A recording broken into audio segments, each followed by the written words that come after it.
is the Hot Zone. Engaging with the news in a whole new way, international war correspondent Chuck Holton brings insight into areas of crisis and lets you help those affected.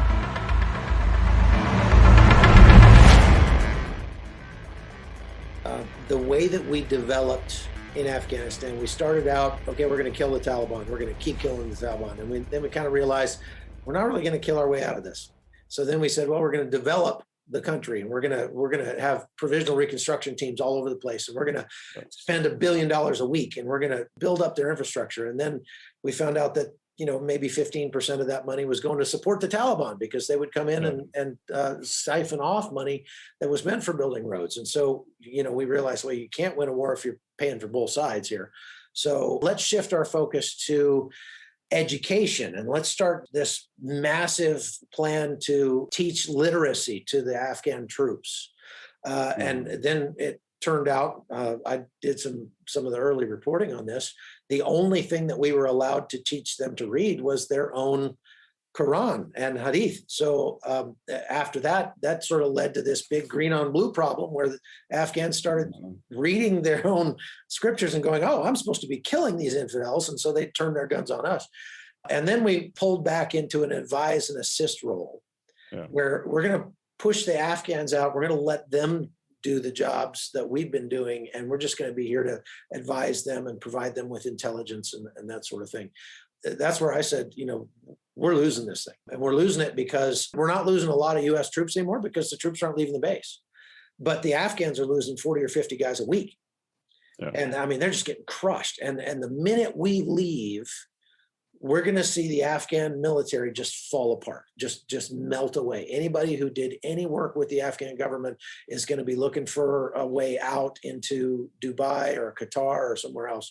And indeed, that's exactly what we've seen happen. Give me your take on the end of this war. How do you see it developing from here? We effectively decided that we were going to end the combat portion of the war several years ago. And as you noted, and there has not been a combat casualty in the last year in Afghanistan, because we've been doing mainly train and assist, but we've also been providing logistics support, as well as that critical air support piece that we had up into a period of time, which is all done now. That's all finished, as you've noted. So I would say that, first of all, it wasn't a forever war for our troops. In other words, it was going down to about 3,000 to 4,000 troops still on the ground doing advising and things like that. If we'd continued that, my belief is that the Afghan administration and the army would have been able to hold longer. I don't know if it would have been able to be successful against the Taliban, because the Taliban have been able to really rebuild and move into a lot of different districts and provinces that they beforehand had never been in, like in the north, right? The way I see this ending is it's grim. I don't think that the Afghan army will be able to hold against the Taliban. In fact, I think you're seeing that not only in the north, but also in the south, parts of the east, and clearly you'll see it soon in the west. And I think that the government, without being able to be sure of its underpinnings, will be stuck in Kabul, basically. You're going to see provinces eventually fold. You're already seeing maybe up to half of the districts go to the Taliban over time.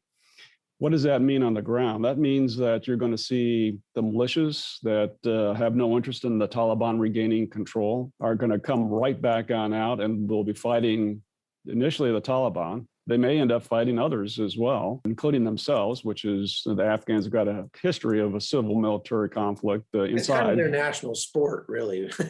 Well, it's funny you mentioned that, and there's a great book called about the Malacan Field Force, Frontier Force, that Churchill wrote as a first lieutenant. There's a quote in there that I put in my book that basically says that, except in times of harvest or in times of invasion, the Afghans basically preoccupy themselves with fighting themselves, tribe against tribe. There's the burn camel dung to keep warm season, and the fight your neighbor for the heck of it season. Yeah, exactly. So, so civil war, Taliban regains a lot of the control of the country. Eventually, it will have all of it, I think, over time, maybe a year, maybe 2 years. But you're going to see this human diaspora. If you're 20 years old, you're post 9/11 there, and you've gone to the university. There are women actresses, there are women models, there are journalists, TV reporters. businesswomen, politicians, and things like that. They're all going to be targeted. They're going to be told to go back into the shed, basically wear a full-up burqa, and then can't come out unless they have a male companion. A lot of women aren't going to put up with that. A lot of people that thought that they had a real future in Afghanistan aren't going to put up with it. But they're not going to have much of a way to really address it against the Taliban. I don't believe it's going to be any kind of a system where they can actually have their grievances addressed to the Taliban. And so they're going to leave the country. So there's going to be a diaspora much larger than the one that we are currently contemplating with our interpreters and their families. Over time, I don't know what's going to happen as far as the Taliban and international community, but I do believe Al-Qaeda will find a safe haven and they'll start doing what Al-Qaeda does. Al-Qaeda is plotting against us and the West and NATO. And I don't think that that's good for our country, to be honest with you. I think that there are a lot of positive things that we did in Afghanistan. I mean, the infant mortality rate is much better. The literacy rate has improved dramatically. Even like you say, there's a whole generation of young people who have grown up looking at American soldiers and emulating them. I used to note how they would roll their hats the same way that the soldiers did. And we have had a positive effect on Afghanistan, not to say nothing of all of the infrastructure and everything we've built, which may or may not remain. I mean, those things typically have to be maintained, and that's not going to happen under the Taliban. Talking to U.S. troops who have been over there, who have lost friends there, who have asked me, did we lose this thing? And I tell them two things. I say, first of all, the United States military has not lost anything since World War II. Mm-hmm. But what gets lost is that it gets lost in the halls of power in Washington, D.C., and not on the battlefield. So we're very good as a country at snatching defeat from the jaws of victory, right? In many ways, yes, what we did was worth it. The other thing that I say is that we have sent the message to the entire world that if you hit us, we will go as far as spending $1 trillion and 20 years of blood and toil to make you pay. What would be the right thing for Joe Biden to do at this juncture? And first of all, Chuck, I'll tell you that I think, retired general officers, just like active duty general officers, ought to specialize in what they know best, which is training for combat and maybe combat. So I'm not going to give advice to a president that I'm no longer serving. But what I would say is that I do not believe the administration has any intent of going backwards. Say Iraq, 2011, and Islamic State comes in and takes over 1/3 of the country. And then we go back in with troops. I don't think that we'll see that. So I think the best that we can possibly do is you screw with us and you're going to think about having American soldiers in your backyard for 20 years. And oh, by the way, we'll find your leader. It may take 10 years, but we'll kill them and capture them, bring them to justice, right? Probably more importantly, though, is what I think we have to do to also maintain that reputation of strength is to be strong enough to realize that we have got to move those interpreters or translators, all the people that aided America for 20 years and NATO, to be honest with you, move them out of that country and give them a life in America, right? They earned it. And God knows we've got plenty of room in our country. We've got plenty of jobs for people like this, great people, some of them highly educated. Mm-hmm. And it's time to get moving on that. We can't make plans and say we'll do it in 2 months or 3 months. We already gave up Bagram. That was our best place to fly them out. So now everybody's got to come out of Kabul. Yeah, and things are changing on the ground every day, and we're trusting the Turks to maintain the security of Bagram, and they're great fighters. I mean, I've served with the Turks, but they too have political issues, right? Soldiers don't win or lose wars based upon what they're doing tactically. You can win many battles. Wars are decided over a period of time because about politics. It's all about politics. That's why we actually start wars in most cases. I would just encourage people in the future that, including us voting for elected officials, come up with something that's actually achievable to define it as victory, or if not victory, success. Let's just call it success, right? I think that's really really important for us in the future, and especially learning from the last several conflicts is a better definition of what it would have been to be successful in this country, what we're still doing in Iraq. Yeah, I'd say we've had limited success in Kosovo for sure. We ought to learn some strategic lessons here, and we ought to learn lessons as citizens here. Yeah, I agree. And I think that if we were to do this again, knowing what we know now, if I were president, what I would have done in 2001 is exactly what we did: send in special operations guys. I mean, we defeated the Taliban in a matter of weeks. Yeah. And with like 2 platoons of guys. I mean, and a bunch of air support. I mean, it didn't take much. We knocked them over. If at that point we had just pulled out completely and we had sent a message to Afghanistan and said, you can rebuild your country any way you want. We don't care if it's democracy. We don't care what it is. We don't even care who runs it. Yeah. The second you become a threat to the United States again, we're going to come back in and we're going to reset your country for you all over again and leave you another blank slate. And then you can rebuild your country again the way you like. Well, and we will keep doing that until you're no longer a threat to us.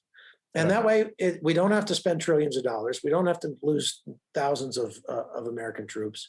The Taliban always knew they were going to declare victory at the end of this. They told us as much. They told us, yeah. You remember that saying that they all had, that, you guys have the watches, but we have the time. And we can wait. And so whenever you decide to leave, we're going to declare victory. And so I say, fine. If I was Joe Biden, I would say, you know what, Taliban, you can have Afghanistan. The minute you become the slightest threat to us, we will come send a couple platoons of special operators and knock you over again because you're that weak.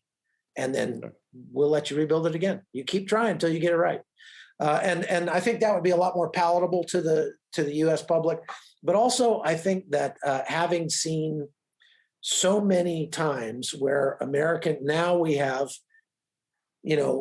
millions of dollars of American materiel, weapons, things like that were left with the Afghan military that are falling into the hands of the Taliban. Yeah. Anytime we give American weapons to a foreign power, at some point, someday, they end up shooting back at us. They might be, even as far as we're seeing on the U.S. southern border, weapons from Vietnam that are now shooting at U.S. Border Patrol. So those things are durable and fungible. They're going to stay around for a long, long time. So my thought has always been, if we really believe in the necessity of military force, then we ought to be willing to send our own sons and daughters to do that. And if we're not willing to send our own sons and daughters, then maybe we need to rethink whether we need to be involved at all. Yeah. And if that were our standard, then we would get involved in a lot fewer wars, and we would end up with a lot less weapons and material shooting back at us at some point. What do you think of that idea? Yeah, well, I think that's I haven't been involved in enough conflicts to be shot at from my own weapons that came from previous wars, but American weapons, I totally agree with you. I'd like to follow on to that and say, America is going to find itself in positions like this again. I mean, it just is, because our national interests have to do with protecting our own citizens, right? That's why we have a government. And so we're not going to put up with things like you attack us in our country, or you plan to attack us in our country, things of that nature. So this is not the end of really the war against either terrorists. We can say it is, but it's not, and that's going to continue. What I do hope, though, is that as all of us vets and everybody that's covered on this thing, meaning families that are been the background to all of these veterans tours and stuff like that, whether they are home, whether they are 100% not physically injured, maybe emotionally injured, scarred, those that did not come back alive. I hope people don't turn around and go, this was not worth my son or daughter's life. It was. I mean, for 20 years, we have not been attacked by Al-Qaeda on our soil. That alone meant sacrifices that were important, and we should not forget that. And I think that in the future, we will again ask our soldiers, sailors, Marine, airmen, et cetera, to do similar things to, again, protect our citizens. Mm-hmm. Yeah, I agree. And I think I would hope that we could just maybe learn from what we've been through in Afghanistan and Iraq. And so I wanted to ask you, just as we close, when you write about leadership in Marathon War, what's the big takeaway out of that? What I came out of it is I reviewed both our leaders, from President Bush on down. I mean, I was working there with, Stan Crystal for a period of time. He was with the Soft Forces, and Bill McRaven. A lot of great warriors over there. Obviously, my own two deputies are now running the Army and running as the chairman of the Joint Chiefs. And then I looked at the other side too, both in Pakistani leadership and President Karzai, as well as some either really fine Afghan leaders or some very corrupt leaders. I came out of three things. Leadership, whether you're a squad leader with 9 people or you're commanding 30,000 or you have a country, it all boils down to basically three things. You got to be competent. That means knowing how to do the job that you now are entrusted with. And sometimes that's really tough for politicians, especially at that really high level, right? You've also got to have courage, but not bravery so much as moral courage, which is harder. Mark Twain said, how come there's so much physical courage in the country and so little moral courage when he was writing? And he was talking about us, Americans. Moral courage is the willingness to stand up and bet your reputation. I call it betting your stars. I bet my stars for what's right, and then to do it. And then finally, it all comes around character. And character is so hard to define, but it has to do with integrity, right? And a sense of honor about, how am I being perceived when no one else is watching me? Probably doesn't matter to anybody else, but it matters to me. Yeah. I want to do the right thing. And so those three things, I really talk about that. I don't lecture. I just tell you, from the School of Hard Knocks, basically 15 months in combat plus years of combat before that, those three things stand out. And if you want to be a better person, you don't even have to be a better leader. Be confident, have the moral courage, and then stand up for your character. Well, thank you very much for your service to our great country, many, many decades of it. And I hope that what you're doing now with Bell Helicopter and everything will be successful. I hope that many people will be touched by the book that you wrote about your experience. How can people get that book? The easiest way these days, Chuck, is, in the COVID environment and stuff like that, is just order it offline. It's available on Amazon, Barnes & Noble online, as well as Indie Books online. I'm a big supporter of all three. Indie Books is a great one, though, as well. Thank you, and God bless you. It's been a real honor to get a chance to talk to you. I served under both McChrystal and Tony Thomas in the Ranger Regiment, and I know what a difference having an engaged, courageous leader makes. When you don't have that, it is absolutely miserable for the guys on the bottom. But when you do have somebody who is competent and engaged and honorable, like you said, I define honor in my book as just treating things that are important as if they're important, and treating things that are worthless as if they're worthless, and knowing the difference between the two. That's a great. In fact, may I quote you? Absolutely. You bet. That's a great one. Thanks for your service, Chuck. Yes, sir. Well, God bless you, and we'll talk to you again. Thank you. Okay. All right. Take care, Chuck. Thank you very much. See ya. The Hot Zone is produced by Amy Holton and Livefire Media. Copyright 2021.